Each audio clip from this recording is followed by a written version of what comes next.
Hello Simon. Hello anyone else who's watching. So my friend Simon Feldman, as part of his coaching qualification, asked me a few questions about contracting, and they're so good that I thought I'd record this video and maybe share it more widely if Sai is happy with that. So thanks for the questions, Sai, and the prompts. So the first question is, why is coaching important to me and how do I do it? So I'm going to try and be fairly brief on these because anyone who's interviewed me for a podcast will know. I take 2/3 as long, at least, or 2/3 longer, at least, than everyone else to answer the same set of questions. So, coaching is important to me, essentially because almost every challenging situation that I've ever taken to supervision, every challenging situation from my coaching that I've ever taken to supervision, all of them, could have been solved, at least partly, but often completely, with better contracting. So the agreements we make with our clients are one of the most important things that we do. In some ways, they're the most important one. If you haven't made an agreement that you're doing coaching, you're not doing coaching. So it's really important. How do I do it? I guess I do it in kind of 3 ways. So I have a written coaching agreement that is mostly about contracting. It's not really about the legal stuff. It's in there a little bit, but mostly it's about what is coaching that I send to people before I coach them, whether it's a pro bono session or a paid engagement. This is if they're in my private business. That bit doesn't happen if I'm working on behalf of another organization. I'm trusting that they've done some of that. What happens with everyone is I talk about what coaching is with them. I have ways of doing that. I think I made a video about it somewhere, which is beyondthecoachesjourney.com. So I have ways of talking about what coaching is. I do that. And then there's another piece of the contracting that I include in that, which is a vision for coaching. I do that in the first session. And then I will come back to it at least twice more. We'll come back to it in the middle, where we'll say, this is what we said we'd work on when we started. How are we doing? What do you want to focus on for the rest of it? And then I'll come back to it at the end so people can notice, have they done it? If not, why not? So the questions that I ask in the kind of ways, so yeah, I guess there are different questions that I ask at different points, but the questions that I ask as part of contracting, in the ways of talking about coaching bit, it's essentially, have you done coaching before? What was useful about it? And that's partly so that I can do those useful things for people if I can. And it's partly to make them think about what coaching is. If they haven't done coaching, I'll ask, when you've been supported by other people, what was really supportive? Like, what did you like about that? Mostly the other questions I ask are, what would success be for you? So in the coaching engagement, it's the same as a coaching session, right? Help the client choose what success is for them. That's the contracting for me. And I ask them a lot when I'm having early conversations with them, have you got any questions? Have you got any feedback for me? And then when we recontract partway through, always in every session I'm contracting with the client, I'm saying, what are we here to do today? But for contracting on the engagement, again, partway through, how do you want to focus for the rest of it? I sometimes ask a great question that I got from a supervisor of mine, I think. What could we be doing that would make the rest of the coaching even more useful? And you can ask that at the end as well. At the end, I also ask some closing questions for the engagement to help them think about learning. What have you gained? What have you learned from the coaching engagement? What insights are you taking away? Internal and external coachees, yes. So there is a slight difference when I contract with internal and external coachees. Partly, I have a bit more control, so I know exactly what's happening when it's with someone coaching directly with me. I'm not in an organization, so I'm not coaching other people in my organization. If I did, I would be doing mostly the same thing. And I'll probably be saying a thing like I often say to people I know a bit, which is talking especially about confidentiality with those people. So if someone I know well, or even might see socially, even with a small chance of that, I'll talk about confidentiality from that place. So that's in the contracting, by the way. That's in the first conversation I have with them. It's in the written agreement as well. And I'll talk about it. If I haven't sent a written agreement, I'll make sure to always talk about that. But if I'm doing associate work, so I quite often work for an organization that will take me in, then again, like I said before, I won't necessarily have sent the written agreement. I sometimes will. Talk about that in a sec. So I'll do everything else when I first speak to them. So the first coaching session often has less coaching in it than it would be if it was a private client, because there's more contracting to be done there, and it's really, really important.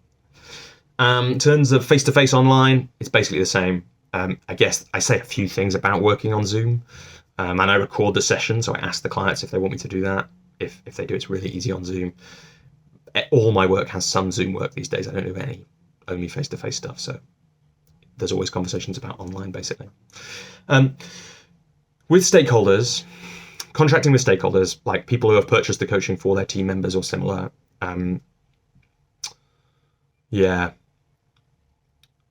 really important thing that I learned from Miles Downey, who wrote a great book called Effective Modern Coaching, is to always make sure I have some private goals with the client, so permission from the stakeholder to have goals that the stakeholder doesn't know about. That is a requirement for me to do any work. And that's because what if the most important thing for the client and the business is the client improves their relationship with their manager, but they don't know how to talk about that yet? What if they're being bullied by their manager? All those kind of things. So I always want permission for private goals. But the truth is, what I ask always, so if I'm doing it on behalf of an organization, for example, someone like BetterUp, big mover in the coaching space, they do all this. They manage the ROI stuff. They manage the impact through anonymized aggregated data. If I'm working directly with a stakeholder though, I'll usually, the two kind of key questions I always ask are, is there anything that's off limits? So is there anything it's not okay for me to coach this person on? It's really important for my integrity that I ask that question. They always say no. They've always said no to me, at least. And then I make it really clear, what if this person wants me to coach them to leave the organization, and they have always said, I don't have a lot of my work is done through an intermediary like BetterUp or 64 Million Artists and other companies I work for. But the times I've done that, no one's ever said, everyone has always said, yes, it's fine to coach this person if they want to leave the organization, because that's the best thing for everyone. Sometimes they want to talk a little bit about why they have brought the person in. So I would then also check with the stakeholder, can I share this with the person? Because it's really, you want to have permission to do that. Now, Miles Downey, when I had him on the Coach's Journey podcast, great interview, check it out, he made a really good point, which is the flaw in that is you really want everything to be acting on behalf of the business. And to do that, you need to have that conversation. So I don't think I've done a direct contracting for coaching with an organization since I interviewed him, actually, which is quite a while ago, because a lot of my associate work comes through intermediaries who do that contracting for me. But I kind of made a deal that I would do that from now on. And lots of executive coaches who work a lot with organizations directly, who are on organizations panels of coaches and that kind of thing, make that an explicit part of it. So that is an important thing. For me, though, there has to be complete confidentiality in the sessions, the details of that, unless it's really clearly agreed. No, but I rarely get into the situation where it isn't. I want complete confidentiality so the client can really go anywhere. And mostly people are happy to give me that. Notes of contracting, I'll send a summary of the written vision for the work or the objectives, depending on how I'm talking about that. We've got a written coaching agreement, which covers all the key details that I also talk through. So that's how I keep notes of contracting. How I keep notes of what's discussed in a coaching session, I have some scrawled handwritten notes. Mostly I'm trying to write that down for the client in the moment. I need to capture their language so I can give it back to them. I used to do I used to send clients notes of what happened in the session a lot. I basically stopped doing that. So people who don't know me, one of my things is doing enough, but not too much. So I wrote my series of 4 books in 12 minutes a week. And I was doing it, and so I started to get really clear on what is procrastination, what's distracting me from doing the most important work. And at some point in that, I was like, if I do an 80-20 analysis on my coaching, more than 80% of the impact comes from the coaching itself. The surrounding stuff, like sending notes, is a tiny, tiny thing. So I've stopped doing it and no one minds, and I just record things instead, because it's really important as a coach that I'm doing the thing that makes the most impact. That's why I do coaching, why most people do. And so as part of that, I'm always thinking these days, like, what's real work, the soul work, the impactful work, and what's procrastination? And writing notes is not something that anyone needs for transformation, right? And also it takes away a little bit from the client, right? It's the same reason I don't tell the clients what to focus on in the session, is you want them to do what they need to do. You want them to choose. You want them to choose the actions. You want them to choose what to write down, not have my long thing taking the responsibility off them. I want to empower them. But also for me to be impactful, I want to be doing the zone of genius work. And that is not writing up notes, although I'm really good at it. It's a classic zone of genius, zone of excellence thing, actually. Here we go. This is why I always take a long time to be interviewed on podcasts. It's like we often don't do the things we're really amazing at because we're doing the things we're quite good at. And that's writing up notes for me. So I've stopped doing that. But I still have my handwritten notes if I need to go back and check something. And when I'm coming back to review the work that I've done with somebody, I'll come back at the end and I will read back through as many of the notes as I can manage, pulling out the impactful things. It's useful for me to be able to really inhabit that person before we finish the work. But make it easy for yourself and sustainable for yourself to run a coaching business. So don't do notes, really. Another way of thinking about that is, like I have still in my inbox, I have a load of notes sent by one of my coaches who I worked with like 4 years ago, because I thought I'll leave them there for when I actually want to read them. You know, the impact of that work is enormous. It's where my 12-minute writing practice and my books came from, that thing I mentioned a minute ago. But it's, it wasn't Joel sending me notes that made that coaching impactful. So lastly, ethics and legislation in my coaching practice. Ethics are really important. So to do ethical work is really important. My friend Mike Toller has a good way of thinking about this. He says ethics is really about, are you doing coaching or not? So I want to be doing coaching because I'm a coach. So the ethics are really important. The way that shows up is that I think about the ICF code of ethics. I use them. I have supervision. And every time my intuition is maybe something's happened here, I speak to a supervisor or a mentor coach. Ethics and legislation show up for me in the practical ways that help me do the best work I can to help people the most. For me, because I try and be who I am everywhere in my business, they don't really show up in my coaching agreement. So my coaching agreement is not legally binding. The bit about GDPR is supposed to be a functional thing.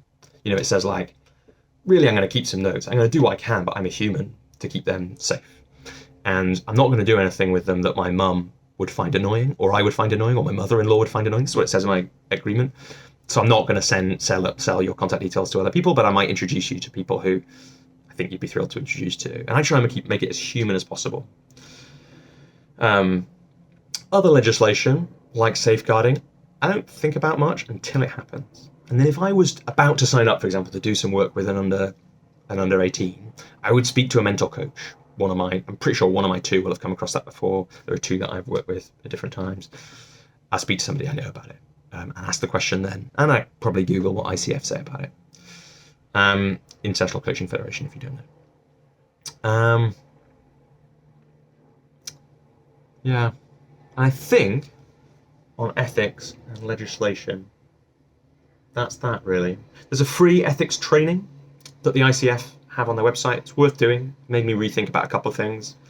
But look, my integrity and values are really important to me. And so I mostly think about what will leave me at peace with myself, not like what's the letter of the law. And I mostly think about how do I do business in a way that everybody I do business with will, at the end of the time, want to recommend me to people. And I won't have annoyed anyone so much that they won't like me. And that's a good way of doing ethical work as well. Okay, thanks so much. Hope this has been useful. If it has, please let me know.